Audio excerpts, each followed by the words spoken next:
think 6:30. Okay, so I think we'll start. Good evening, everyone, and thank you for joining us. My name is Vijaya. I'm the social worker at Brain Injury, Ontario Brain Injury Association, and I run online concussion support groups. So OBIA provides education, awareness, and support across province. So before we get started, I would like to just give us a little bit of information about ourselves. So OBIA offers a toll-free helpline where callers can get emotional support, advocacy, and information about brain injury. And our online concussion support groups and the caregiver groups, we provide education, resource, and a place to connect people after brain injury. And also, we also offer a peer support program, which matches survivors with mentors to provide one-on-one support over the phone. And now I would like to introduce our presenter, Katie Hill. And Katie Hill works as a professional effectiveness training program coordinator at Brain Injury Community Reentry Niagara. She's passionate about educating and increasing awareness of the dangers of distracted driving and what it is like to live with an acquired brain injury. And tonight, she'll be providing a practical strategies for successful return to work. And now, would like to thank Katie for taking time to present this webinar. And please feel free to submit your questions during the webinar through our QA chat box. We'll try to answer them during our QA time. With this, I would like to turn it over to Katie. And also just a small note, we will be sharing these webinar slides on our website. Please check with us later so you can access them as you're convenient. Okay, hi Katie. Thank you very much. I'm going to try to get myself situated here. All right, good evening, everyone. This is going to be a little bit strange for me because typically I do presentations when I actually see the audience, and I don't see any of you right now. So it is a little bit strange for me, so please bear with me. But I'm going to be talking to you this evening about practical strategies for achieving success after mild traumatic brain injury. My name is Katie Hill. I am the Personal Effectiveness Training Coordinator, which is a day program for brain injury community reentry. And I have also been living with the effects of mild traumatic brain injury for about 14 years.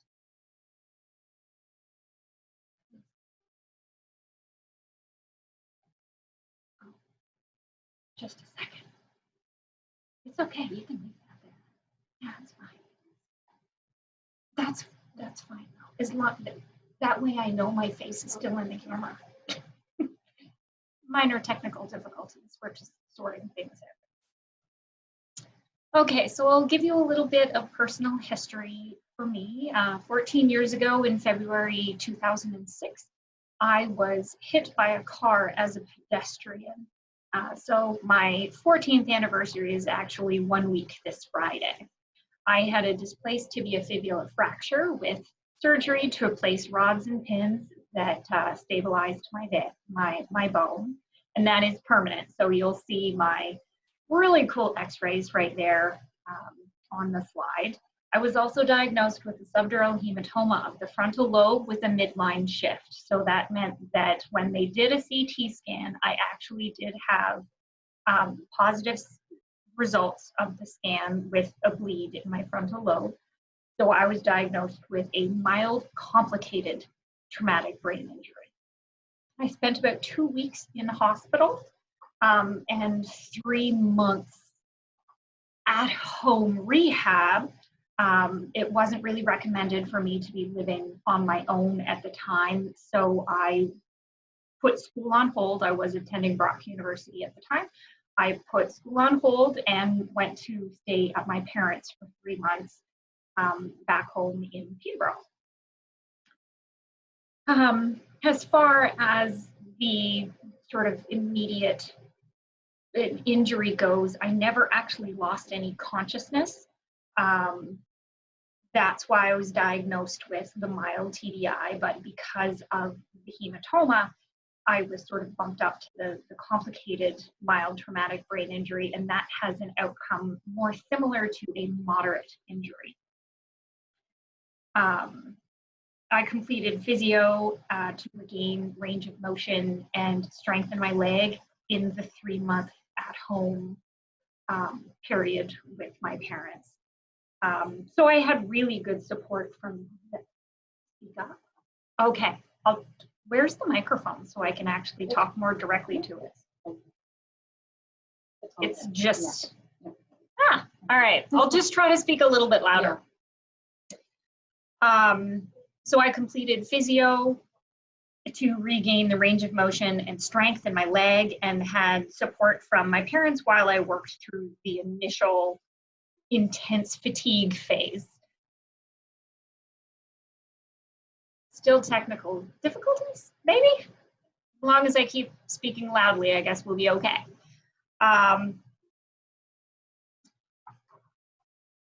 So I'll click the next button. So for the initial release and recovery from the hospital, my neurologist told me just don't go back to school right away. I was attending Brock University full-time. And she also said, you'll probably get depressed in about a year. When that happens, we'll get you some medication. Aside from that, I wasn't given any advice or guidance or any kind of support other than just what I had with my family. My family doctor seemed to completely ignore my brain injury, and he just focused on the broken leg. So he just sort of said, you're fixed once I could walk, ignoring any signs and symptoms that I had a brain injury. For the first little while, I did have a lot of rest, and I had constant supervision. So even when both of my parents were at work, I had either my aunt or my grandmother come and stay at the house with me because I wasn't able at that point to make lunches and things like that. I needed support because the fatigue was so intense. I had a lot of limited activity. I wasn't allowed to watch TV for more than 10 minutes at a time. There was absolutely no reading, although I did. And then I got really sick with a migraine for 3 days and threw up after reading for 15 minutes.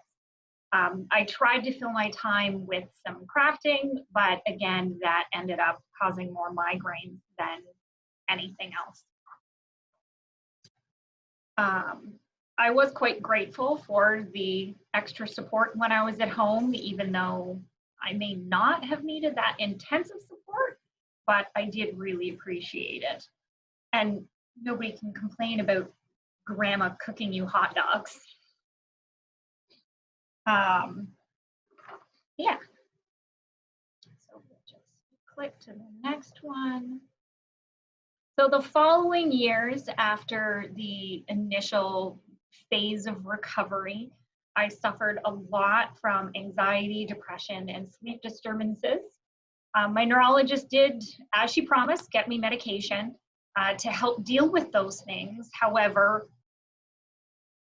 I didn't have any other support, so she just gave me medication and no neurological or rehabilitation support beyond that. I had a lot of cognitive fatigue, confusion. It made school extremely difficult because I did try to get back into it right away. I think I gave myself about 6 months off, and then I jumped back in at almost full-time studies. I had severe migraines. I have had migraines since I was about 13, but following the brain injury, I definitely had an increase of migraines in frequency as well as severity. Eventually, I did put school on pause, thanks to my wonderful professors, and I was able to complete my degree in therapeutic recreation with a minor in psychology. So through the experience, I ended up sort of learning that I really, really loved brains, and I wanted to focus on that with my school. I only did that transition back into the school after I put it on pause, when I had support from a neuropsychologist and I was learning about my new brain. I had to relearn how I learned and learned all about my deficits and the difficulties that I had so I could manage school again. I had to learn how to balance the productivity with fatigue, because if you're too productive, it's great, but then you end up crashing and hitting a brick wall, which is never easy. I have had many issues with memory, organization, word finding, distractibility, initiation and motivation, sequencing tasks, and I actually did lose my sense of smell with my injury. That has never returned. While the neurologist did tell me that it would probably come back in 12 weeks, it didn't. So it's been 14 years and I still haven't smelled anything. I have hit a lot of stumbling blocks, a lot of failures, but with persistence and patience, I have been able to recover quite well. I don't consider myself to be 100% recovered, as I don't think you ever fully do. I think this is something that happens on an ongoing basis for the rest of your life. I will be using strategies to compensate for deficits for the next 60 years or however long I last. Yeah, I can't remember. Plus, some people have asked me if I'm the same as I was when I had my accident or before I had my accident. Well, I was 24 when I was hit by the car, and now I'm 38. I don't think any 38-year-old should be the same they were when they were 24. So there's an aging process that happens with recovery, and you do have to take that into account when you're saying, are you fully recovered? What does recovery look like?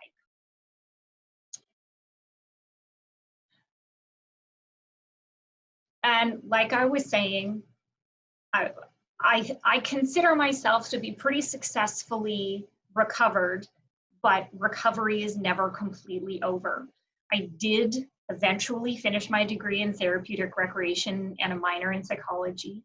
My undergraduate research was actually on the role of leisure in community reintegration following ABI. So I became very, very passionate about working with individuals who have acquired brain injuries and really spreading the word and teaching as much as I can about what it's like to live with a brain injury. After graduation in 2012, so it took me about 6 years to finish university. Of the 1.5 to 2 years that I had left, it was 6 years it took me. I started immediately working in the field of brain injury rehabilitation, and I have worked as a residential as well as community-based rehabilitation therapist, clubhouse program coordinator for Brain Injury Association of Niagara, as well as my current position as the personal effectiveness training coordinator at Brain Injury Community Reentry. I've had the honor of speaking at several OBIA second-level courses, Brain Injury Association of Niagara conferences, and several psychology and therapeutic recreation courses at Brock. Since I am a huge nerd, I like to go back to school and meet the students and try to spread awareness as much as possible and educate them even before they get into the field of psychology or therapeutic recreation, if they haven't chosen which path they're going to work and which population they're going to work with. Maybe I can kind of convince them to come to the ABI side.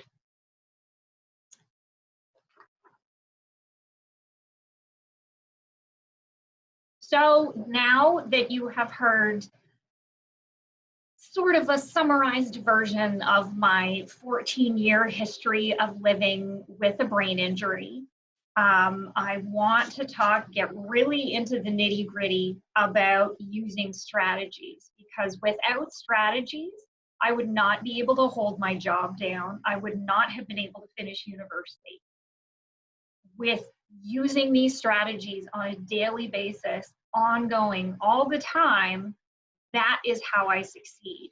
It's not waiting for the injury to resolve itself or feeling completely recovered. It's about implementing these strategies right away so you can cope and do the best you possibly can in your recovery. Now, warning, I am going to try to answer as many questions as possible. However, some of them may be best answered by physiotherapists, neurologists, neuropsychologists. I'm not a doctor, so I will do the best I can speaking from my own perspective as a survivor and anything that I have witnessed working in the industry for the last 8 years. Yeah, I am not a medical professional, so be forewarned. But I will do my best to answer everything and will otherwise try to point you in the right direction for more specialized support if I can do that. So this is what success looks like. It's also sometimes what failure looks like, unfortunately. We see only a fraction of what really is. So I love this iceberg analogy where you see this little chunky thing on the top, but there is so much that's happening underneath the surface.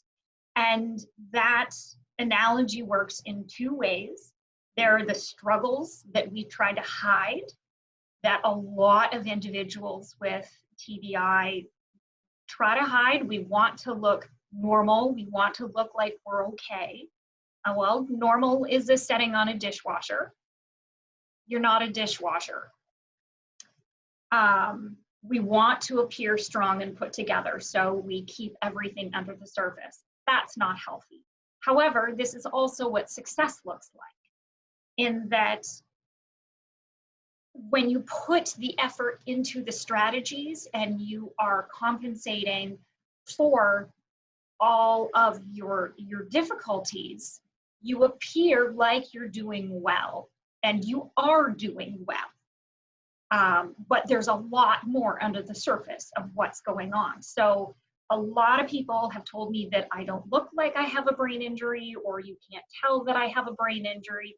And for the most part, that's true, as long as I'm using my strategies. I might occasionally forget a conversation that I've had or forget meeting someone when we had met 3 times prior. But for the most part, you can't really tell that I have difficulties because I am constantly implementing strategies. So if we're doing it right and we're implementing strategies as we should, nobody can tell that we have a brain injury. There's a bit of a motto when you're working in rehabilitation as a rehabilitation therapist. If you're doing your job right and you are helping your participants or your clients, they won't need you anymore as well. They will be able to implement all of those strategies on their own. But again, if we're doing it right, nobody can tell. I love these little heart and brain cartoons. They just light up my life. Heart's yelling at brain saying, hey, you be better at this stuff this instant, and brain saying, it doesn't work like that. Because it's so true. You really, really have to be patient with yourself.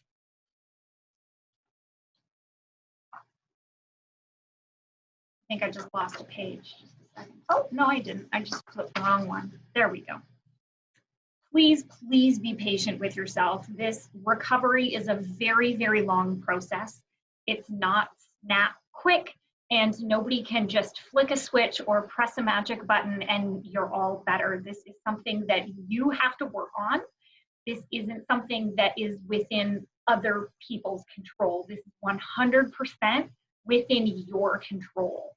It wasn't until I started actually implementing strategies that I started to get better. There's, in some cases, like with me, it may be a lifelong journey, especially if you have had several concussions. That is that much more complicated to recover from, but that's okay. Sometimes you may feel like you're having 2 steps forward, 1 step back. That is also okay. That is part of the recovery process. Also, please be honest with yourself. It's okay to admit if you're having difficulty. It's okay to admit if you have issues or you're struggling.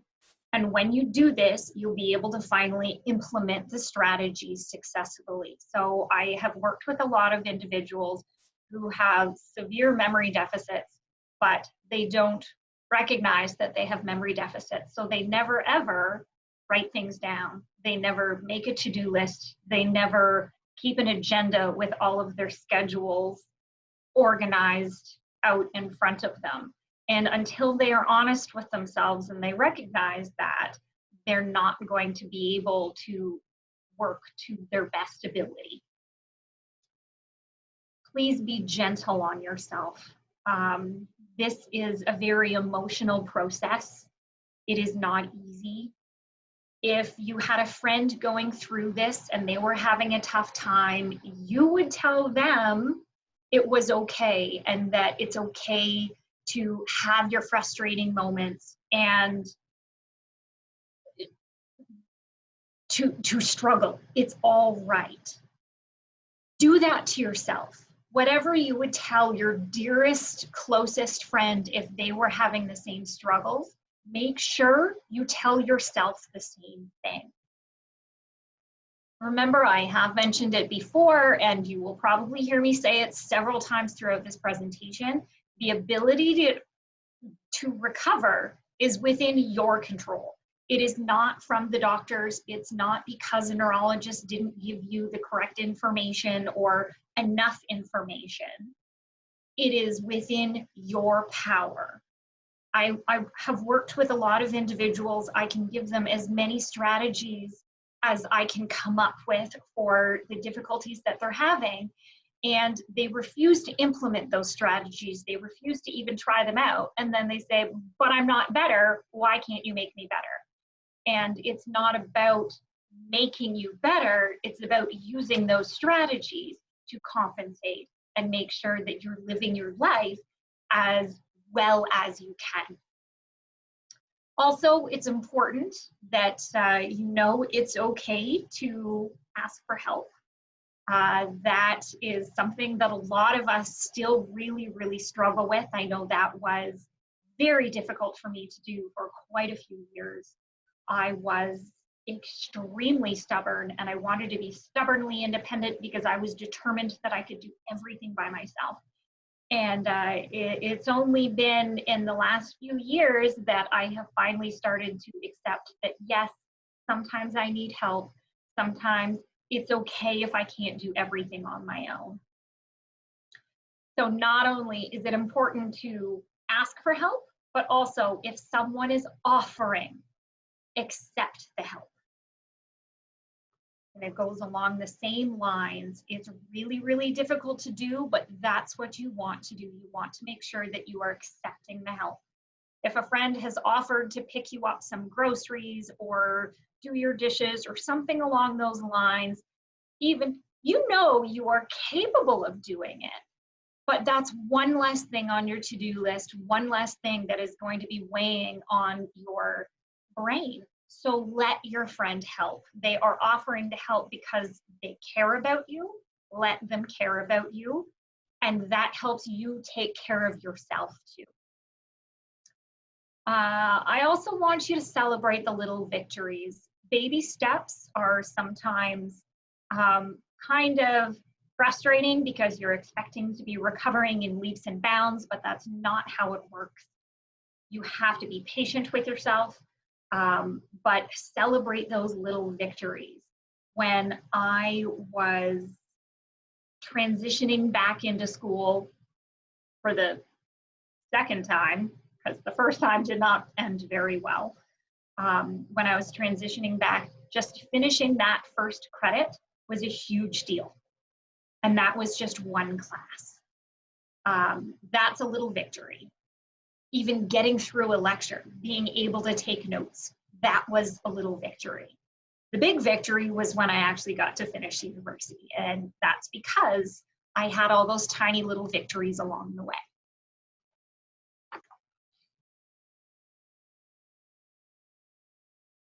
So we had a lot of questions in the registrations that were regarding return to work and return to school. I'm going to do my best to try to answer them. I do apologize if I don't answer your questions exactly. If you need more clarification on anything, feel free to type in those Q&As.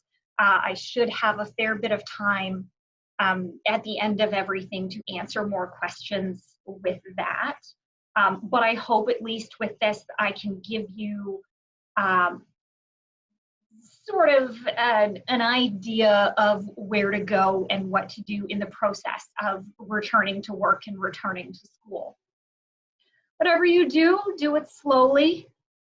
Do not jump head first into it like I did. I would not recommend that. It did not go very well. So please re-enter work and school slowly.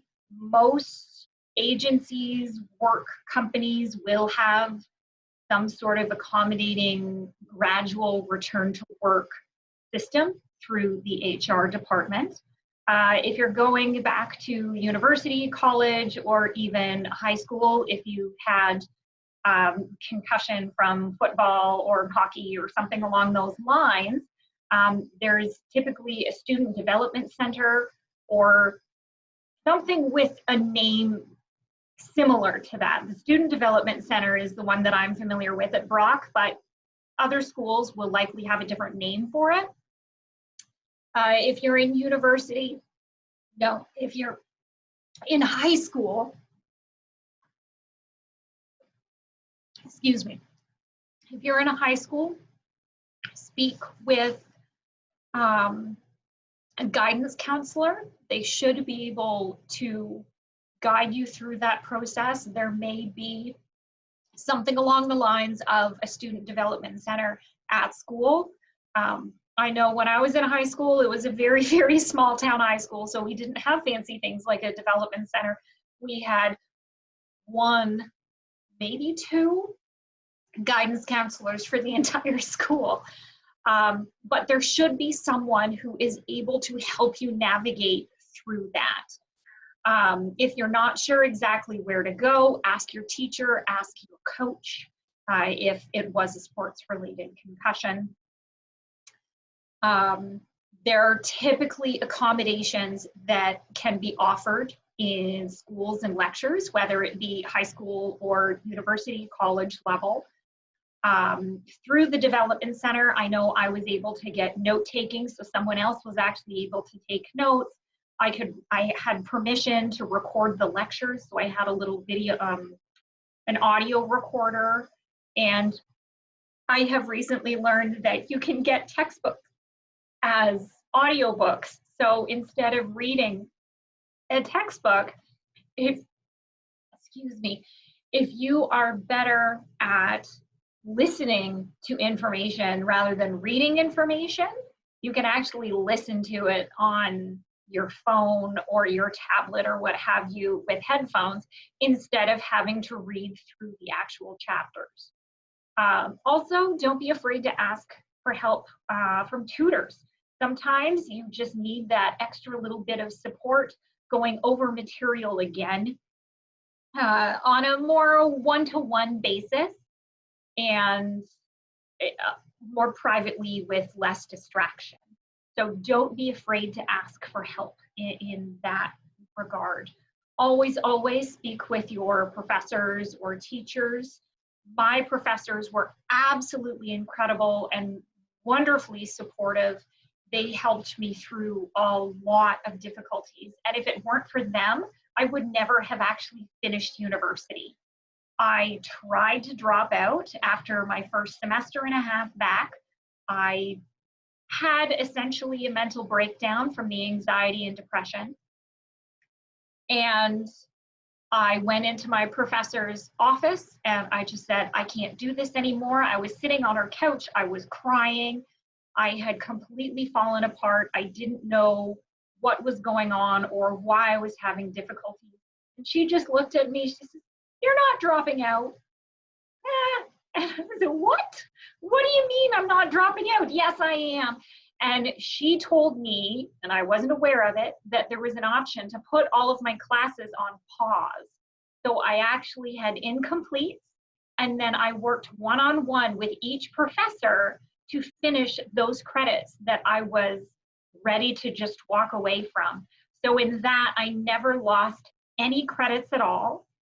And then I was able to get the support that I need through a neuropsychologist. And I learned how my new brain worked because my brain wasn't the same as it was before. I definitely learned differently. So with that support, and after I finished all of those incomplete credits, I then started back into school, one credit at a time, working my way towards the degree. Pardon me, my nose is running a little after that coughing episode. So some individuals asked about the interviewing process for jobs and to disclose or not to disclose with new jobs. There's no hard and fast rule on this. What I would recommend, and I've had, I guess, success with it, is that you don't disclose it during the interview, but before you start. So you have the interview, then hopefully they give you a call back. And in that conversation, when you're talking about expectations of the job, when orientation is, when you would start and things like that, at that point, mention it to them that you do have an injury if you feel it's going to be impacting how you do the job. And maybe just sort of explain, I get headaches from it, or it might take me a little bit longer to learn the routines. So whatever that may look like, try to be honest with the HR representative, as well as your boss. It's always important for your actual boss, immediate supervisor, to know what's going on. And if it ends up being necessary, you are more than welcome to share with your coworkers. I have, but my situation's a little bit different because every job that I have gone and applied for the most part, they all know me from hearing me at conferences. So I don't have to divulge the information. They already know that I have a brain injury. So it is a little bit different for me, but I believe when I first graduated from university, my very first job, they were not familiar with me. So I divulged that information after the interview when I was offered the position. And that's when I kind of said, I don't really know what it's going to look like. I'm supposed to not be able to work full time, but I'm going to try it. And my boss was actually quite wonderful about it, and he was very supportive. And I did have difficulty with the shift work and things, but I was able to work through it with strategies. With my position now, a lot of my coworkers do know. I also have divulged the information to some of my participants. If it helps them understand, if I can give them an example of what I'm living through and using strategies or what have you, I will divulge that information to the participants. But I do have to be careful with that because sometimes it can backfire. I have had one person say, "Hey, what do you know? You have a brain injury too." And that one kind of stung a little. But you just have to tread carefully. But I would highly recommend speaking to your HR and speaking to your boss With my coworkers, it has ended up being a positive in that if I get distracted I get distracted very easily. If I get distracted and my coworker needs me, she knows that she just yells my name and that'll sort of reboot my system, and I'll go "Oh," and run off to make sure that I'm helping her and assisting her as I can. So her knowing that I have an injury has helped her understand where that behavior is coming from, and that it's not me just shirking my duties. This is something that I'm continuously working on. And that allows her to have a little bit more patience. And so we have a good open communication, and she will tell me if I am, really struggling and I need to focus more, and then I'll get my game back together. Asking for accommodations at work can be difficult. I do recommend that you go to the HR department. They will have all of the information. There are usually policies and procedures that you may have to go through. And that's really all I can recommend on that. I have had, this was going back to when I was in university. I was working in long-term care as a relief staff, and I had to ask for accommodations for my schedule. So in the summer, when I was scheduled to cover everybody's holidays, she was booking me 5 days a week, but I wasn't ready to work 5 days a week. So I had to sit down with her and have her promise me that she wouldn't schedule me for more than 2 days in a row without 1 day off, and then 2 days on, and then 1 day off. So, and she was able to make those accommodations, but it has to be a very open communication. I'd recommend you have a quiet space to go, especially if you have a busy, loud, overstimulating environment. Schedule mini breaks if you can, and that includes if you need to go to the bathroom and just take an extra 30 seconds in that stall, feel free to do that. Whatever you do that you need to make sure that you get that little momentary recovery for your brain. I had quite a few people ask about mindfulness and meditation, and I do absolutely swear by it. You can work it into little pauses throughout your day, and in following slides, I do have more information on meditation and mindfulness. Always, always continue to monitor how you're feeling. You ultimately will be the only one that knows if you're ready. But as the case may be with me, I jumped right back in and I was not ready. So be prepared, that might happen. That was my journey. Not everybody will have that journey, but you do want to make sure that you are pushing yourself. You're not waiting for all of the symptoms to disappear, because in reality, they may not. There is a possibility that they will be around for the rest of your life. So don't just wait around for that moment to happen when you feel 100% like you were before your injury. Your doctor, psychologist, therapist, they will be able to guide you through the process. They also will likely have a fair bit of insight into what you're ready for. When in doubt,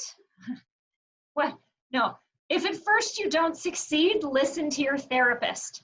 And that's very much what I had to do. I had quite a few stumbling blocks and failures, and eventually I learned to listen to my therapist.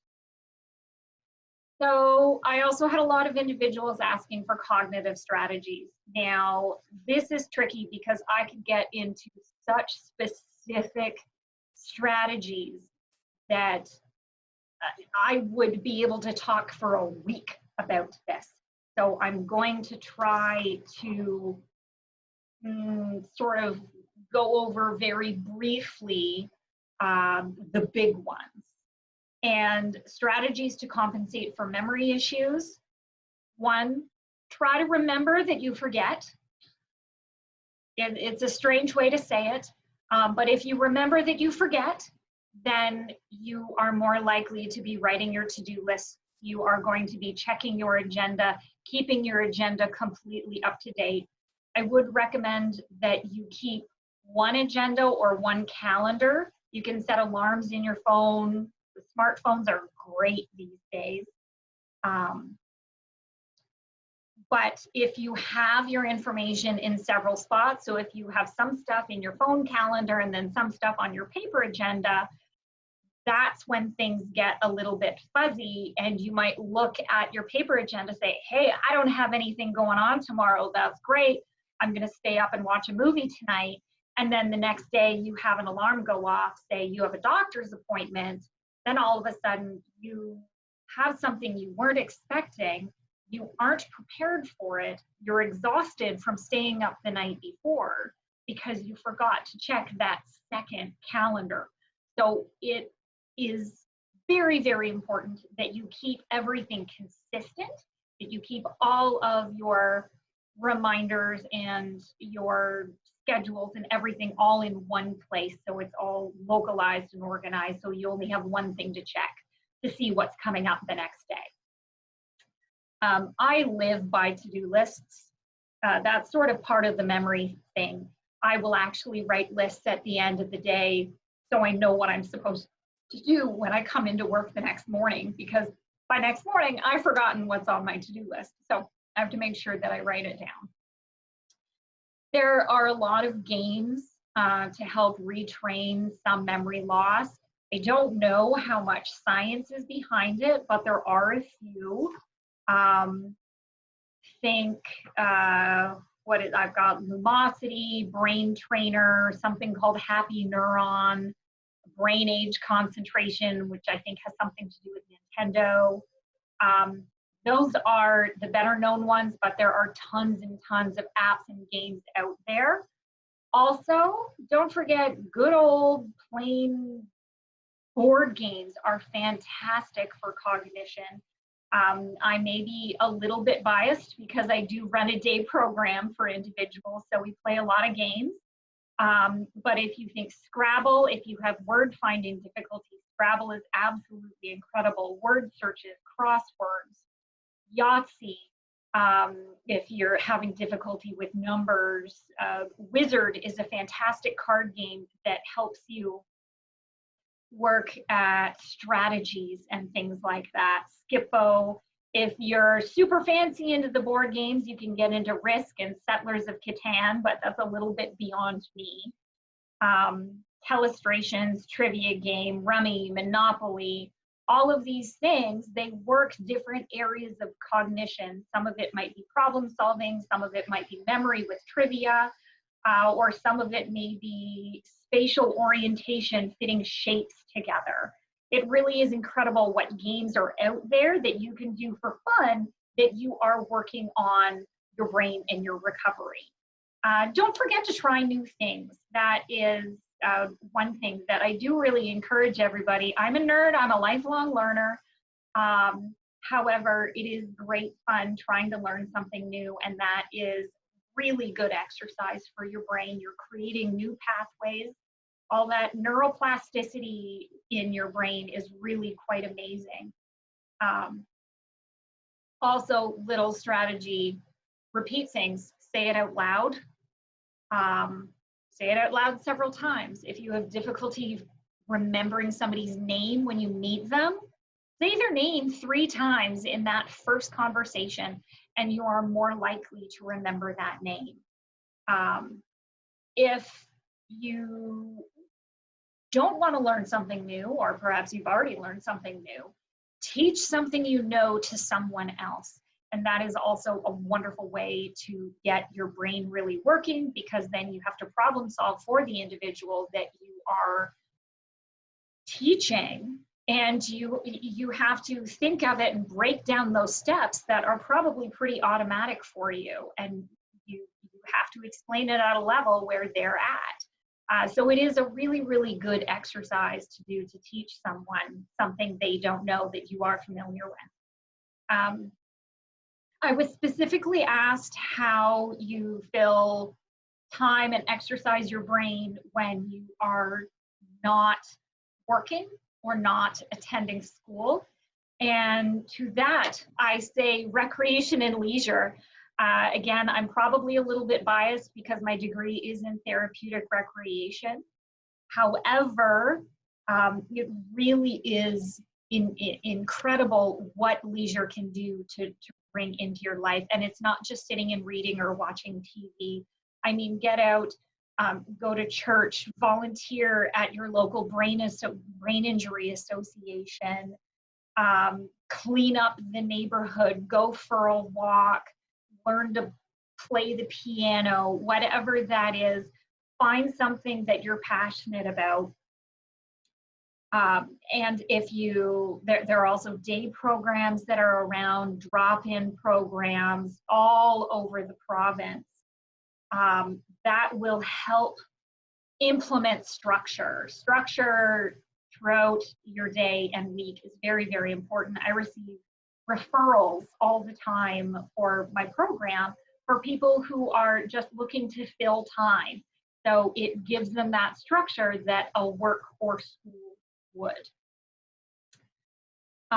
Join interest groups, support groups, gym. That would be great if you found a Zumba class that you really liked or something along those lines. Yeah, just keep yourself busy. Find something you're passionate about and check out your local brain injury associations, because typically they either have volunteer opportunities or they have some kind of program or they have information that will lead you to a program specifically for individuals with brain injuries. And that will get you out of the house with that structure, as well as give you a supported environment where the other individuals know exactly what you're going through. Ooh, that flipped. Huh, no. Well, that's what happened. It's a little roller clicker thing on the mouse.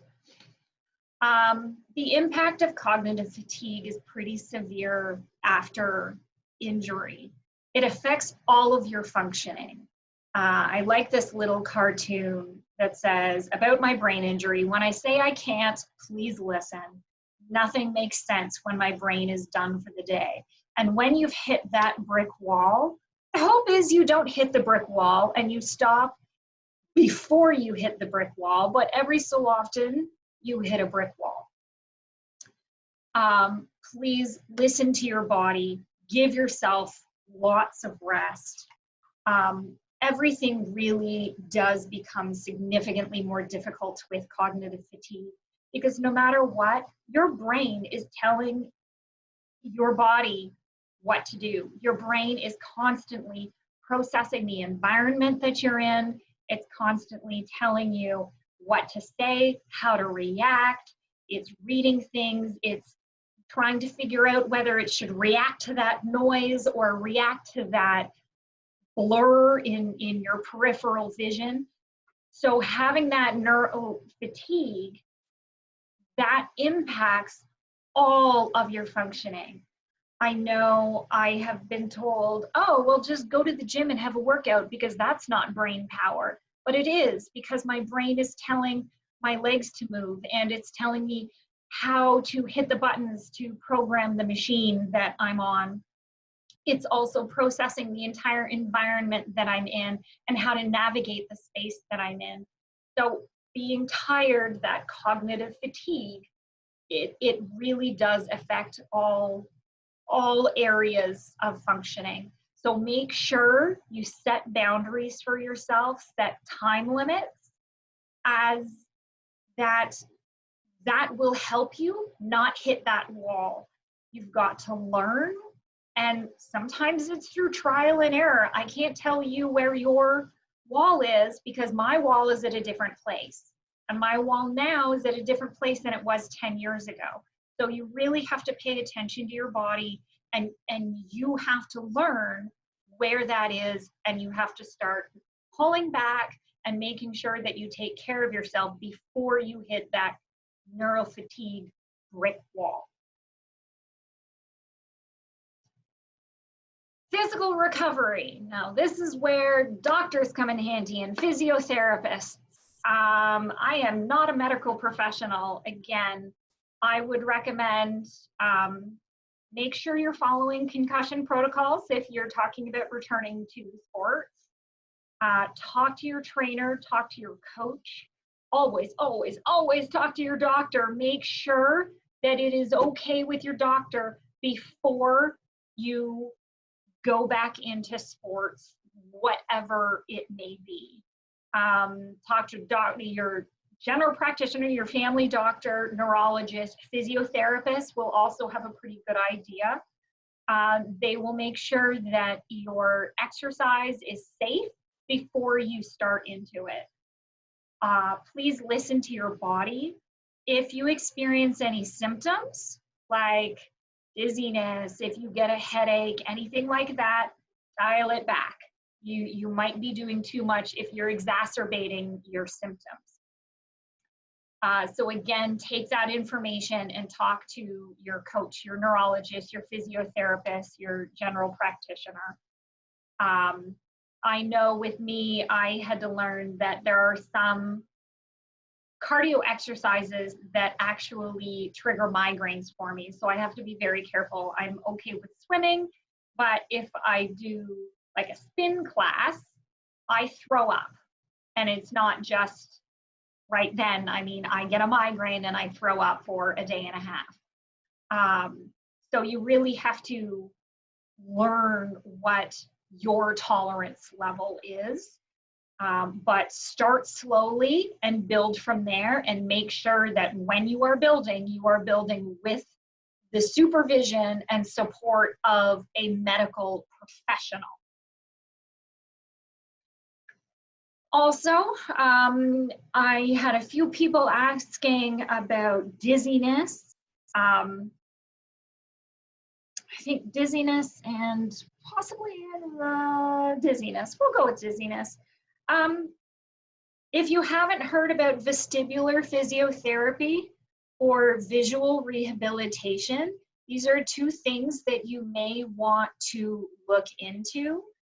They can actually do tests to determine what exactly is at play with where the dizziness is coming from and what's causing it. There can be many, many different causes. Again, not a neurologist, so I don't know. But I know that when I saw a physiotherapist who had the extra training in vestibular physiotherapy, he was able to determine pretty much which cranial nerves were actually affected and which ones were causing me to have my dizzy issues. And as it turns out, it is, I don't know which number it was, but it was connected to my eyes. So my eyes were not communicating with my brain and my body properly. So if the lights were off, I'd fall over.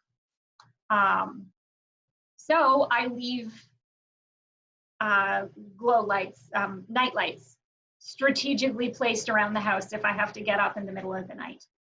So that's a small little strategy that I developed when I realized that it was the darkness that, that had me falling over. Recovery. Fully recovered. No, I believe I have said this before. Unless you don't have any symptoms, you're probably not fully recovered. But keep in mind, no two brain injuries are ever the same. Brain injuries are like snowflakes, no two are the same. So when you're talking to other individuals, they may have, stopped experiencing symptoms after 8 months. And you're going, all right, I'm at month number 7, 1 more month and I'm good to go, but you're still feeling symptoms. I am 14 years post-injury and I still feel symptoms. So just remember that everyone's injuries are different. Everyone's recoveries have a different trajectory. And some of us will be recovering for the rest of our lives. That doesn't mean that you don't live a wonderful, full, life. It doesn't mean you don't get back to work and school. It just means that you had a brain injury, you've lost those neurons, and now you have to compensate for the loss of those neurons. A few people were asking about driving training and when you're ready to get back behind the wheel. I actually had a lot of anxiety with driving because I was a pedestrian hit by a vehicle, and that's how I sustained my injury. I would recommend that you seek driver retraining. There is actually specific driver retraining where individuals will work with people who have had brain injury. I know there's one in Hamilton area, but I'm not sure elsewhere in Ontario, but they are scattered around. You should be able to find someone that actually works with you to work through any anxiety as well as information processing while you're driving through the streets and everything. You could always, and I think this is reasonable, this is my own thought, practice in a parking lot like you did when you were 16, trying to learn stick. If you're not comfortable on the road, that's fine. Practice on a country road somewhere, or in a the big empty parking lot where the only thing you're dodging are the lampposts. That may be a way for you to get a little bit more comfortable behind the wheel, but I do recommend retraining rather than just jumping right into it. And also, always talk to your doctor first. Make sure that it is safe for you to drive again, especially if you had your license taken away, if you had a seizure or anything like that. Make sure that you get your doctor's okay before you do any of this. I was also asked about plateaus in a plateau in recovery. I think I added the note about neuroplasticity. So everyone will at some point hit a plateau, and that's okay. We're not going to have a recovery that is all perfect and awesome until we're miraculously better. At some point, you're going to slow down and you're not going to see very much improvement. That's okay. That's when the neuroplasticity happens. So if anyone hasn't been talking to you about neuroplasticity, that is the magical thing that our brains do when it's learning new things. So with a brain injury, you may have lost some of your neurons in there. And neuron 2 billion and 3 billion did, I don't know, they organized lists. Well, you lost neuron 2 billion and 3 billion. So now all of a sudden you can't make lists. But because of neuroplasticity, you are able to train other neurons to do that thing that those old neurons did. And that it's a very long process. It's not easy because as adults, we're not designed to be learning. Toddlers, designed to be learning. Adults, not so much. But that doesn't mean that we don't. So we're still able to learn those things. It just takes a while and it takes a lot of practice. I believe I've sort of maxed out on my recovery. Any improvement that I see now is not actual improvement. It's just me implementing strategies better and having the strategies become more automatic. And that's just the rewiring of the brain. Time management and pacing. I don't think I can answer that in one slide. I think that is a week's worth of information at least. But I do have to say, please plan ahead. That's when the agenda will really come in handy, a week view as well as a month view, and you can get a feel for where your energy is going to be spent. Please consider due dates and prioritize and figure out where you need to spend that energy. Also consider how much energy each of those activities actually requires. And that way you can sort of plan, okay, this is going to use 2/3 of my energy, so I'm not going to do anything else that day. And then that'll give me some recovery time. And that way you don't push yourself to that breaking point of hitting that brick wall. Also, if the planning ahead, try to estimate how much time things are going to take, but be honest about it. If you think you can get in and out of a grocery store like the superstore in 10 minutes and you've forgotten your to-do or your grocery list, and you have a tendency to get distracted, perhaps 10 minutes is not a reasonable amount of time to assume you're going to be in the superstore. So maybe at that point, schedule yourself 45 minutes. And if you get out in a half an hour and you have a whole bunch of food that you didn't need, but you got everything you needed anyway, then you have an extra 15 minutes that you can do something with. But you want to make sure that you overschedule, you schedule a healthy amount, and you're being honest about how much time that your activities will take, as well as how much energy it will take for you to complete that activity.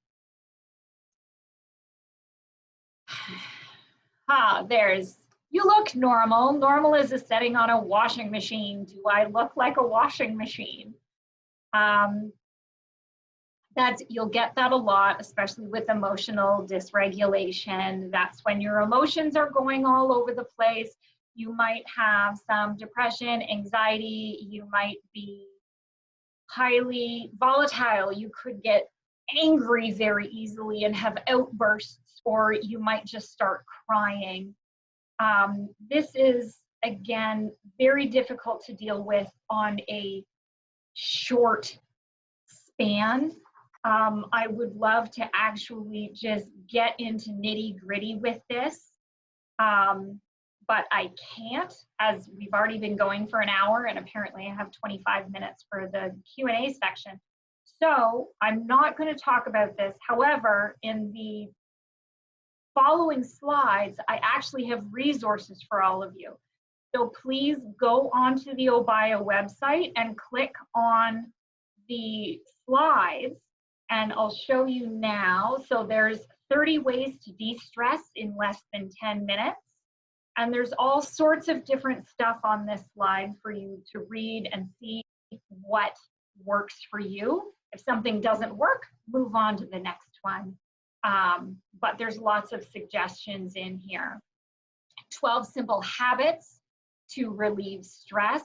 Again, do stuff that feels good, build up healthy habits, restore mindfully. That's the mindfulness component as well.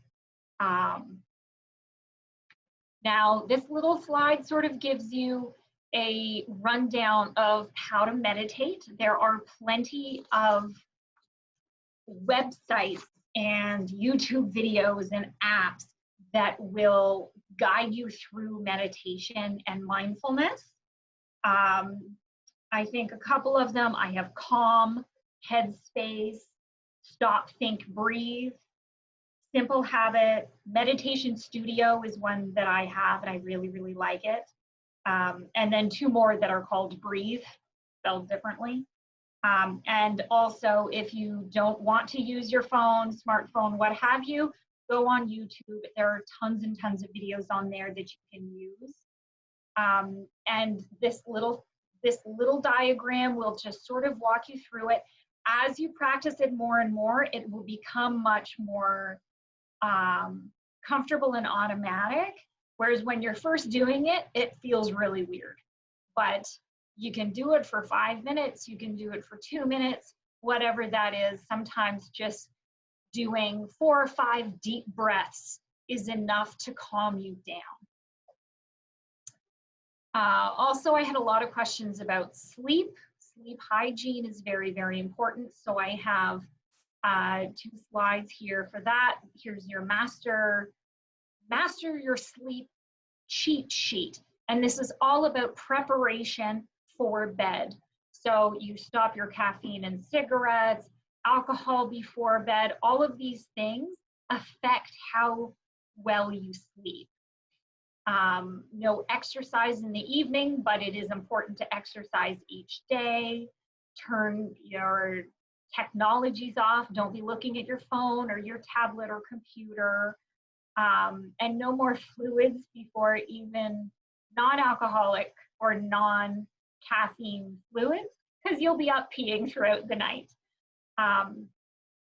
Really prepare your body for bed, and you want to make sure that you set a routine for your body. Our bodies absolutely love routine, so you want to make sure you do all of this every single day, and that way your body gets used to it.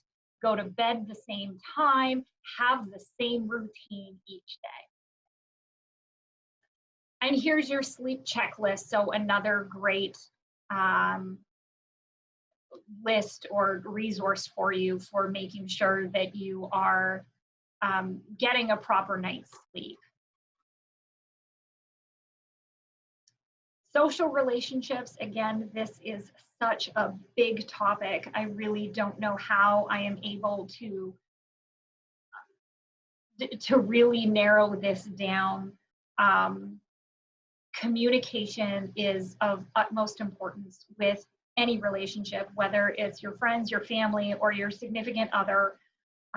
Open communication, two-way communication too. So not just expressing what your needs are, but make sure that you're listening to what they are saying and what their expectations or hopes are. You really want to make sure that this is, a two-way street.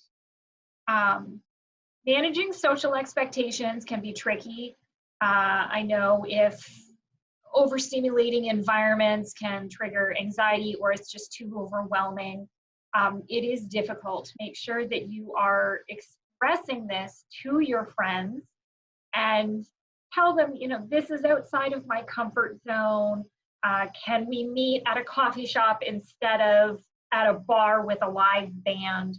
Or can we go to the library? Something along those lines. Make sure that you're still connecting with other people, because that social component, that connectedness to other humans, that is very, very important. Our souls need that.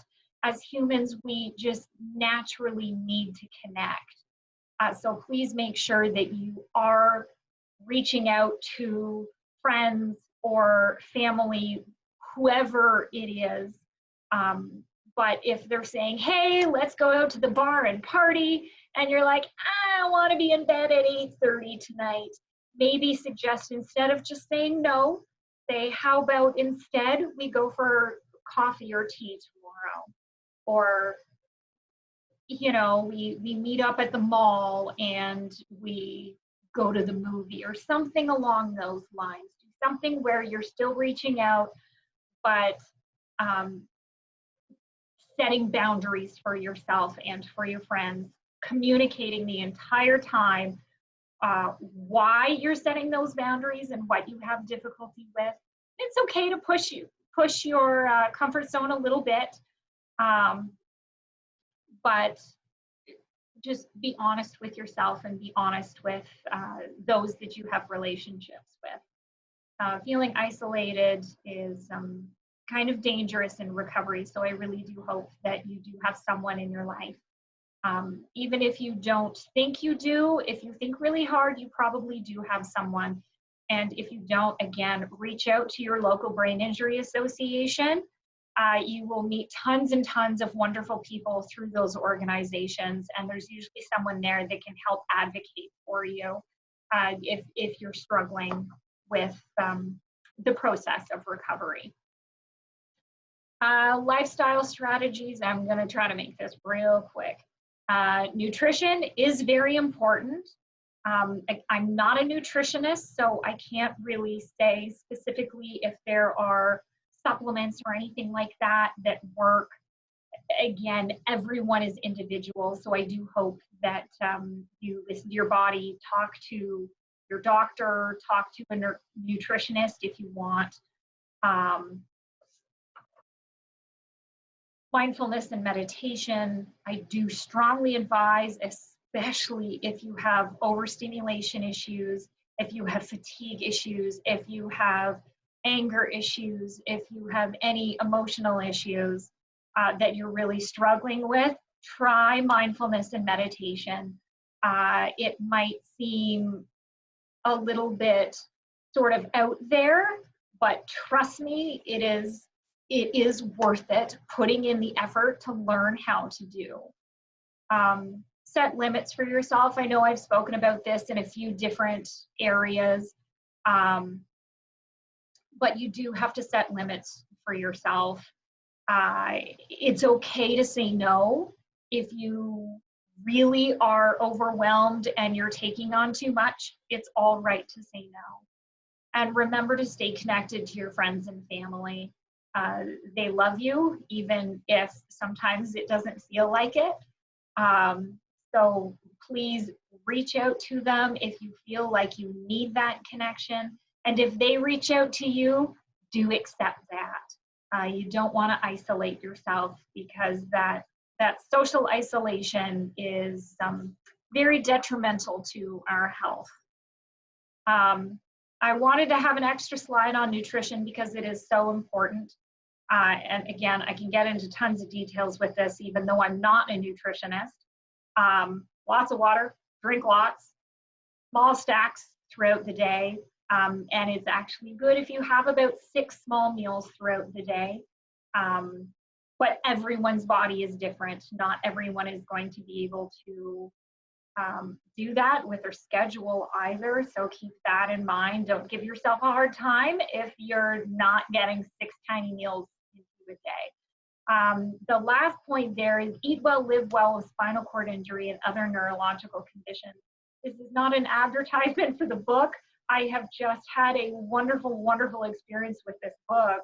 The 2 ladies that wrote it are incredibly knowledgeable, and this book breaks down, it's called spinal cord. However, the other neurological conditions, it talks about health in depression, anxiety, different gastro issues. I just took sections out of the general nutrition, and when I started eating by their guidelines, I felt so much better. It was absolutely incredible when I started doing those 6 small meals throughout the day, made sure I had a little bit of protein in one, had a lot of those whole oats, not the refined sugars and wheats and things like that. I had so much more energy, and my migraines actually got a lot better too. So I would recommend that book, but that's just me having really good luck with that book. That's not because I'm getting paid for them or anything. Quickly, there's 15 minutes. Neuropsych assessments, someone did ask me about that.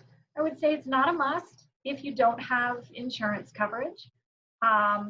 It is helpful when going into the development center or your HR department at work to sort of have this backup, kind of saying, look, this assessment is saying this is what I'm going to have difficulty with. This is medical documentation that says this is why I need supports or accommodations.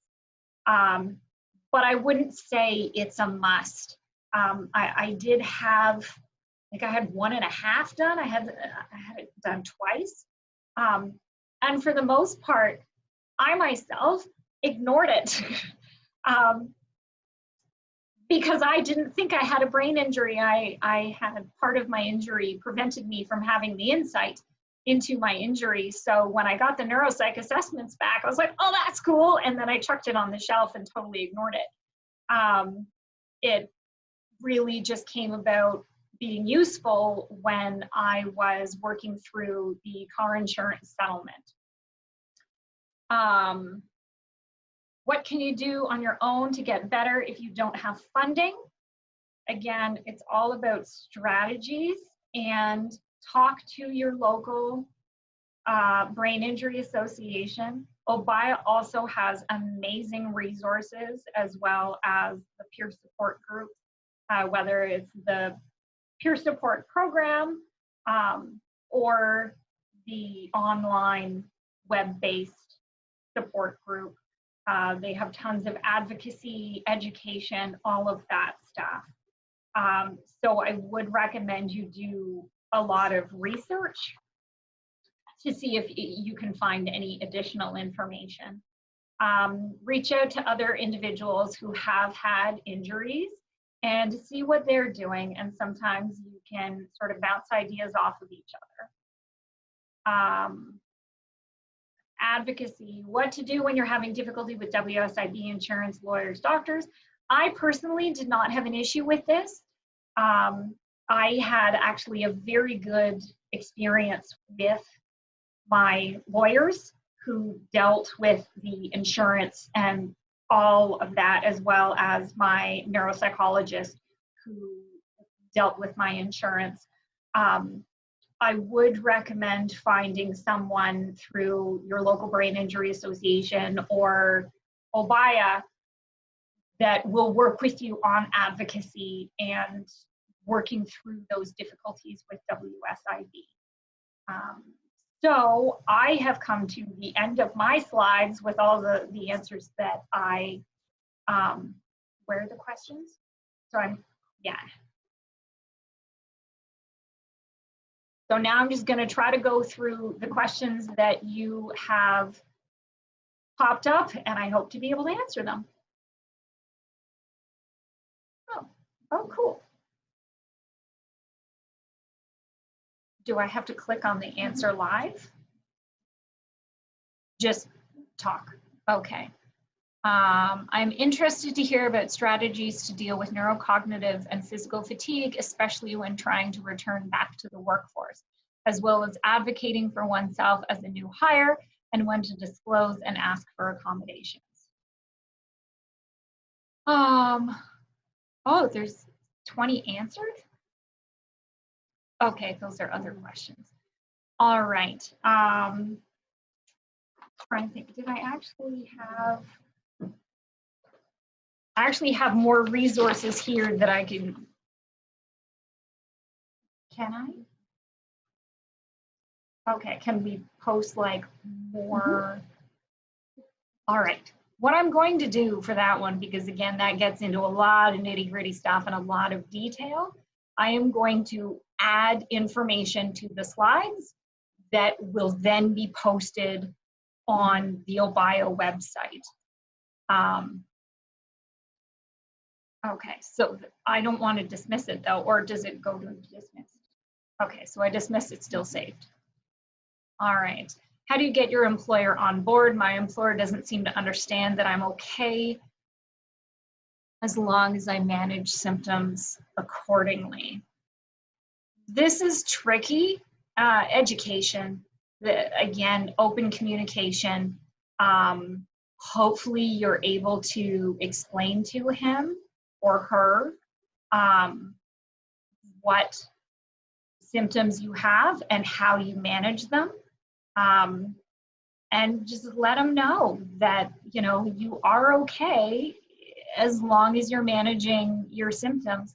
You could even suggest maybe having a trial if you're trying to train